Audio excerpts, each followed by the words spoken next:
पिछले कुछ दिनों से इंडिया और चाइना के बीच में काफ़ी तनाव चल रहा है।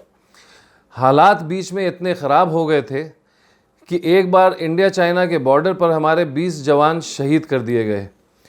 तब पूरे देश में चाइनीज़ सामान को बॉयकॉट करने की मांग उठने लगी थी। लोगों ने तो चाइना के ऐप्स, मोबाइल और तमाम सामान का इस्तेमाल करना भी बंद करना शुरू कर दिया था। तभी मोदी सरकार ने चाइना के 59 ऐप्स बैन करने का फैसला किया और एक ऐलान के बाद चाइना के 59 ऐप्स को इंडिया में बैन कर दिया गया। इन बैन हुए चाइनीज़ ऐप में टिकटॉक जैसे कई पॉपुलर ऐप्स भी शामिल थे। नमस्कार दोस्तों, डीएनपी इंडिया में आप लोगों का एक बार फिर स्वागत है। उम्मीद करता हूं आप लोग अपने अपने घरों में खैरियत से होंगे और सुरक्षित होंगे। मैं हूं आपका होस्ट और दोस्त मेहदी और आप देख रहे हैं अपना मनपसंद शो जिसका नाम है हम तुम विद मेहदी।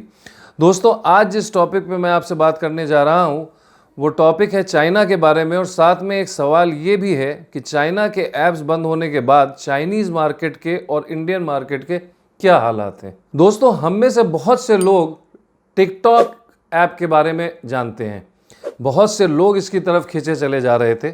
बहुत से लोग तो टिकटॉक से ऑलरेडी स्टार तक बन चुके थे। चाइनीज़ कंपनी बाइट डांस का ये ऐप भारत में करीब 11.9 करोड़ लोग इस्तेमाल कर रहे थे। इसके बैन होने से चाइना को तो नुकसान हुआ ही, लेकिन उन भारतीयों के लिए भी ये घाटे का सबब बना जिन लोगों के लिए टिकटॉक कमाई का ज़रिया बन चुका था। टिकटॉक की तरह ही हेलो ऐप भी इंडिया में काफ़ी पॉपुलर हुआ। ये भी बाइट डांस का ही एक प्रोडक्ट था।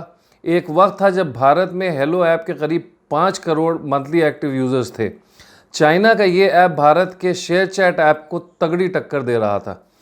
इसके बैन होने के बाद शेयर चैट को लोगों ने एक बार फिर अटेंशन देना शुरू कर दिया। अब बात करते हैं दूसरे ऐप्स की। देश में लाइकी के कुल 11.5 करोड़ यूज़र्स थे। ये ऐप टॉप 7 ऐप्स में से एक था जिसे लोग खूब पसंद करते थे। चाइना के इस ऐप को भी बैन किया जा चुका है। चाइना को छोड़कर बाकी दुनिया में यूसी ब्राउज़र को करीब 1.1 अरब लोगों ने डाउनलोड किया हुआ था। आपको हम ये बता दें कि इसमें करीब आधा हिस्सा सिर्फ भारत का था। यानी भारत में करीब 50 करोड़ यूज़र्स चाइना के यूसी ब्राउज़र का इस्तेमाल कर रहे थे। आपको ये जानकर की भी हैरानी होगी कि इस वक्त भारत में स्मार्टफोन यूज़र्स की गिनती 50 करोड़ से कुछ ज़्यादा है।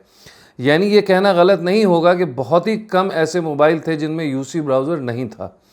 चाइना की mobile manufacturing company Xiaomi Bharat में नंबर 1 पर थी। ये तो भारत में इतनी पॉपुलर थी कि इसने 1/4 से भी ज़्यादा बाज़ार पर कब्ज़ा किया हुआ था। 2019 में भारत में शाओमी के 26% यूज़र्स थे। फिलहाल शाओमी यूज़र्स मी कम्युनिटी और मी वीडियो कॉल शाओमी जैसे ऐप्स का इस्तेमाल नहीं कर सकते हैं।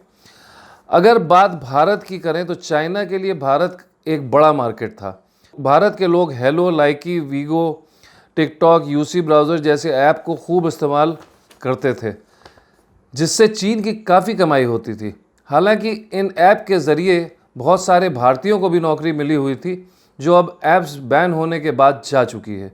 बहुत सारे लोगों के लिए ये ऐप कमाई का ज़रिया भी बन चुका था। लोग अपने वीडियो बनाकर उसके ज़रिए पैसा कमा रहे थे।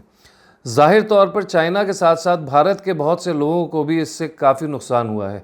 अगर आपको इस टॉपिक पे कोई और जानकारी हो तो हमें कमेंट लिख करके ज़रूर बताएं। अगर आपको हमारा ये वीडियो पसंद आया हो तो प्लीज़ इस वीडियो को लाइक करें, शेयर करें, और अगर आपने अब तक हमारे चैनल को सब्सक्राइब ना किया हो तो प्लीज़ हमारे चैनल को सब्सक्राइब करें। मैं मेहदी आपसे विदा लेता हूँ। फिर मिलूँगा आपसे हम तुम विद मेहदी के अगले एपिसोड में एक नए और गंभीर मुद्दे के साथ। तब तक अपना ख्याल रखें, सुरक्षित रहें। नमस्कार।